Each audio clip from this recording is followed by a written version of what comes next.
Say, man, the OG R&B legend himself, Bobby Brown, was on Club Shay Shay yesterday, man, and he dropped a lot of jewels, you dig what I'm saying? He was speaking some real language and dropped a lot of nuggets for the next up-and-coming R&B generation. Shannon Sharp, on yesterday, I dropped the video where Shannon Sharp and Bobby Brown elaborated on how he felt about samples and things of that nature. That's when Bobby Brown dropped the bombshell that when Britney Spears redid My Prerogative, she butchered it. She killed it. She just trashed the record, and that's why he liked to listen to music and understand the artist before he approved a sample, and that has a lot to do with his control over his art, as well as we gonna get into a little later. But on yesterday, it went viral when Bobby Brown said that about Britney Spears. He also talked about Usher and Chris Brown, and him having Chris Brown being the closest thing to Michael Jackson. But on this video, we gonna talk about the other things that he discussed, as far as, you know, giving some game to the up and coming generation. He spoke about screaming and him not really understanding it, and for what he can see and what he can tell is being in this game for a long time. Screaming is really robbery. These folks are robbing the artists of their art with the screaming thing, because back in the day it was completely different. They need to restructure how they doing the screaming and how they doing artists with they music, because they should be obligated to get a lion's share of the art that they create. Bobby Brown also went on to talk about and give game to the young up and coming R&B artists, or anybody in the music industry in general. He said that they need to always practice on their craft and be accountable to the fans, because your performance is one of the main ingredients for longevity. You dig what I'm saying? He said that if you're not gonna be a great performer and get the fans what they came to see, then you just need to get out the game. I don't. He said that he don't know why they doing what they're doing if it's not to get the fans what they want. He also in the last part, he talks about owning his masters. After 35 years or so, or north of 30 years, he ended up obtaining ownership of his masters. So Bobby Brown does own his masters, and he talked about the importance of that for the next generation. Let's get to the content. Say, man, if you watching this video right now, man, and you like how we kick it over here at GuddaTV, man, why don't you do me a favor and hit that like button, hit that subscribe button, and turn on your notification bells, man. It won't cost you nothing. I promise you. Why don't you go ahead and do that for the boy and help the channel out? Appreciate you. So much like that. Streaming is kind of where it is now. What are your thoughts on streaming? Streaming is something that basically has stretched the game out. Okay. The game is not the same anymore. You can't sell records. So the artist doesn't get paid as much as they are supposed to. Okay. Streaming is basically a robbery of selling records. It's stealing somebody's intellectual property, huh? You're stealing it, you know, and it's not something that I look at to be something for the future. I think the future should have, you know, because when you buy an album, you get to look at that album, you get to read who's done what on the album. Yep. You get the pictures, you get all of this great information when you look at an album cover. Correct. And you get to hold streaming, it. you actually get to hold it. It's yours. Yes. And now you know, tell you the truth, I don't know how streaming works these days, because I'm so out of the loop of, you know, putting out records. That, you know, my past record label was MCA Records, Universal. Right. And they still have a stronghold on what the industry is about right now. They still have a stronghold on it. But I'd just like to see the artists get their just dues, you know, get the monies that they deserve to receive for making this music and selling this music to the people. I mean, you get a little change. I mean, your stuff is streaming. I mean, they can go on and listen to "Don't Be Cruel" and "My Prerogative" and all that stuff. So I still get a check. I still get checks. It's a nice little check. It's nice little checks. I'm living. New artists came to you for advice. What's the first thing you tell them? Tell them to always practice on their craft. Always rehearse. Always hold yourself accountable for performing for people. The stage is everything. It allows you to have the longevity in this industry when you're a great performer. Now, I don't care how many records you've sold. If you can't perform on stage, perform live, there's no reason for you to be in this industry. Wow. Publishing. Let me ask you this. When you sold 12 million hard copies, how much money did you actually see from that? I saw a lot of it, huh? A lot of it. I saw a lot of it. Because my deal was situated in a way where I made, money, dollars on each record. Okay. So, okay. Not pennies. So for me, the way my mother had it structured, and the way my management made it so that I saw a lot of the money. I still see checks, do you still see checks, Bob? I still see checks. So, it's not like the money is gone. Right. It's still in a way where I feel like my best years are yet to be, yet to come. Is that why it's so important for artists to keep their masters, to keep their catalog? Yes. You have to. If after first 35 years, I obtained my masters. Okay. So now I own my own masters, and I can do what I want to do with my music. Would you ever consider selling it?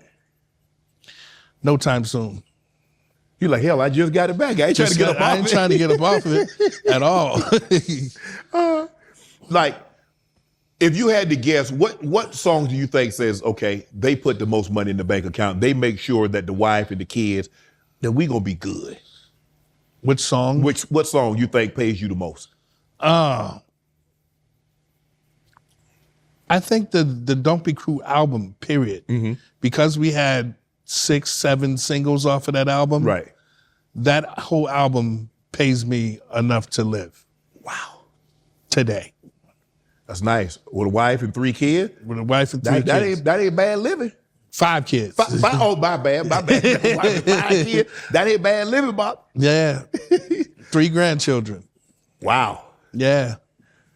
Now, first, we're going to talk about the screaming thing, man, because I do think that screaming is a sham, bro.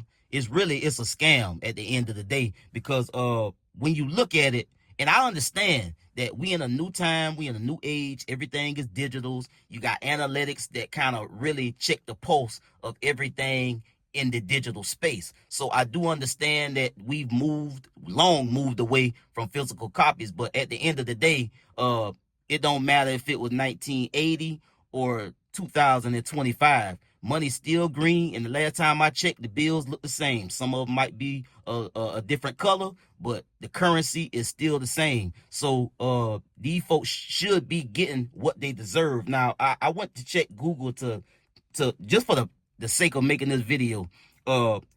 In other words, you can earn about $3,000 to $5,000 in royalties for 1 million streams. Spotify uses a pro rata payment model, distributing royalties to rights holders based on their share of total monthly streams. And I just think that that's robbery, bro. I do agree. And Bobby Brown ain't the only one that's talked about streaming, not really understanding the data and how it works and how that equates to money. And so Snoop was famously, he went viral at an event somewhere, I think some type of music events or whatever, and he brought this up and blasted the music industry about streaming. And he also doesn't think that streaming is fair. And I think these folks kind of figured out that folks like symbolism. They like to be able to brag about, oh, I got 1 billion streams, or I got 500 million streams. And they send out these plaques. But where the money at, though? You dig what I'm saying? Because at the end of the day, even if you got paid back in the day $1 per physical copy, if you sold 1 million records, you know you made $1 million. Now, the physical copy didn't just cost $1. It was I remember buying CDs and tapes for $8, $10, $12, depending on how new it was and when it came out. And so the artist they self is only getting $1. This is just for an example, right? I don't know what these people was getting paid per unit, but Bobby Brown spoke about, he was getting paid dollars per unit sale. You understand me? And if the man, let's just say, even if he was getting paid $1, he said dollars, plural, but even if he was getting paid $1 per unit sold, if he sold 12 million records, he can look for $12 million. Now you got to get you only get paid $3,000 to $5,000 per million streams.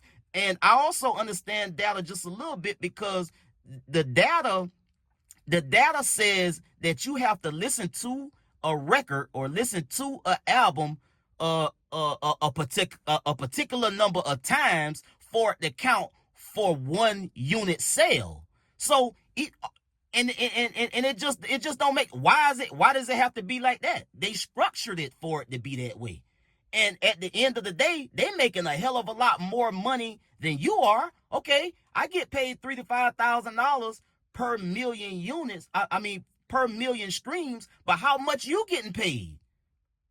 For advertising and different things on these platforms. They make a hell of a lot more money any kind of way you slice it than the artists do. And for them to structure streaming in the way that it is and thinking folk supposed to just be happy, and a lot of them do, for getting, oh, I got 1 billion streams, or I got 5 million streams. Okay, how much did you really get paid for those 500 million streams, or for that 1 billion streams? It don't add up to what you really supposed to have got. If you thinking about how albums paid out back when it was a physical copy. So I just think the streaming service, and again, I understand that that's where everything is today, but at the end of the day, last time I checked, money was still green. Last time I checked, when I put out a product, I expect to get paid for it. I shouldn't have to jump through these data and analytic hoops before I get my money. And so that's what Bobby Brown was speaking about. And so at the end of the day, bro, it's just like, pay these folk what they worth, boy. Pay these folks for they art. And I also understand that streaming ain't the only way that folks get money now. And it's a lot more money to go around now. You got artists that get paid 6 figures to go do a show. They got merch. They got all type of different things. But at the end of the day, the main engine that runs everything that I got going on, I'm not getting paid for that. And that's the main thing that that's my talent. That's my gift. That's my art. So you should have ownership of that. Yeah, you might make, and a lot of times folks make more money. There's a lot of artists that make more money with selling merch than they do from their music. And that's just unacceptable in my opinion. And so they need to fix this whole streaming thing, man, in the way that they got it structured, because these artists should be getting paid more than they're getting paid. And it shouldn't have to matter if somebody listened to a song 100 times for it to count as one unit sale. If somebody listened to the album 1 time, that should count for 1 album being sold, or 1 album being listened to, and they should get credit for that and be paid. But in any case, Bobby Brown also went on to talk about being accountable for your performance. Because if you give people a good experience and a good performance, they're going to be more inclined to pay for a ticket to come and watch you again later on down the line. He also talked about owning his masters. After 30-something years, Bobby Brown does own his masters. And Shannon Sharpe asked him in particular, like, what album, if you had to say, or what song still pays you good money. Bobby Brown responded, I see a lot of checks, a lot of really good checks, but the Don't Be Cruel album in itself pays me enough to take care of my family and pay for my lifestyle. So just that's the power of ownership. And a couple of months ago, you heard people like Jermaine Dupri. He didn't understand ownership for some reason, and that's beyond me because he's been in the music industry for so long. If nobody understands, he should understand the power of ownership. But I get to spin what he was trying to do there. But at the end of the day, bro, ownership is everything. You get to do whatever you want with your music. You get to lend it out, or let people use it in music, and for sampling. People want to put it in movies for soundtracks, commercials, advertisement, all sort of things, bro. And so you got the power to do that when you want. Sample your music when and however you want. So that's the power of ownership, bro. And Bobby Brown, at his late age, even though he's not able to perform as well as he used to, people still respect him for the legend that he is, because when he was young and healthy and able to get out and give people a real show, that's what Bobby Brown did when he was able to do it. People have a lot of jokes about him doing shows and being on the road now, and you see the memes going around about him being winded and running out of breath and things like that. But Bobby Brown is lucky to be alive after everything that he's been through. You dig what I'm saying? Losing his wife in Whitney Houston, losing kids, and having his own health struggles. And so for him to still be here today is a blessing, bro. And I think we should salute our legends and give them their flowers while they here. Not be quick to say rest in peace and talk good about them after they gone. Respect these people, love them, and give them their flowers today while they still here. I get at y'all on the next one, man. Y'all be smooth. I'm out.